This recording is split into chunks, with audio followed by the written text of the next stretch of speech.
Bonjour, je suis Alain Rusterols et je vous propose les clips PharmaCoach. Dans ce clip numéro 7, je voudrais vous parler de networking, qui est aujourd'hui une compétence clé. De tout temps, les relations et ce qu'on appelle le réseau ont joué un rôle dans l'évolution de carrière des cadres de l'industrie pharmaceutique.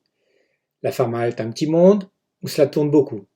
Il faut savoir où sont les gens et ce qu'ils font.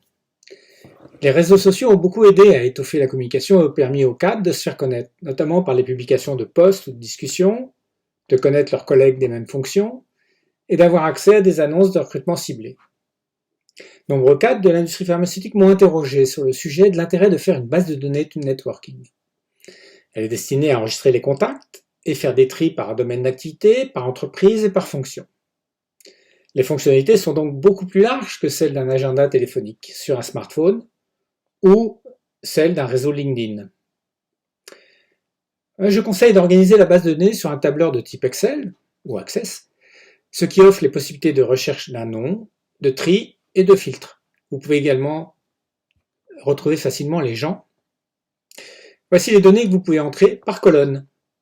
Prénom, nom, coordonnées personnelles quand vous les avez avec téléphone et email, l'entreprise et ses coordonnées par colonne, adresse, code postal, ville, pays.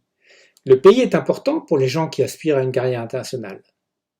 Le secteur d'activité, exemple, affaires réglementaires, marketing, vente, juridique, production, médicale, pharmacovigilance, recherche.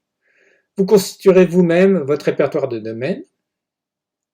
Vous pourrez aussi créer un sous-domaine. Par exemple, le domaine marketing, vous pouvez créer le sous-domaine études de marché, ce qui rend plus précis vos requêtes de tri. La fonction, c'est une rubrique difficile à bien saisir, car chaque entreprise a ses propres libellés de fonctions. Donc je conseille d'entrer des titres de fonctions génériques ou standards qui permettent de facilement retrouver les activités de la personne. Exemple, chef de produit, chargé de pharmacovigilance, responsable de production, etc. Une rubrique importante est le On behalf of, de la part de, c'est-à-dire une personne connue de vous et de la personne que vous enregistrez, ce qui vous permet de la contacter de la part de. C'est une stratégie d'influence.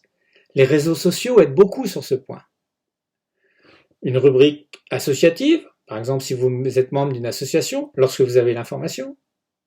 Une rubrique occasion de la rencontre avec des mots-clés pour le moteur de recherche. Exemple, journée IFIS, soirée ASIP, réunion à phare, un cours, un congrès, un webinar. Enfin, une rubrique commentaire qui est ouverte et qui permet, par exemple, de qualifier la personne dans le temps et son évolution. Exemple, ex-labo X, parce qu'il a été dans ce labo, ou de mettre des informations qui ne peuvent pas apparaître dans les rubriques précédentes, les joueurs de golf ou de tennis.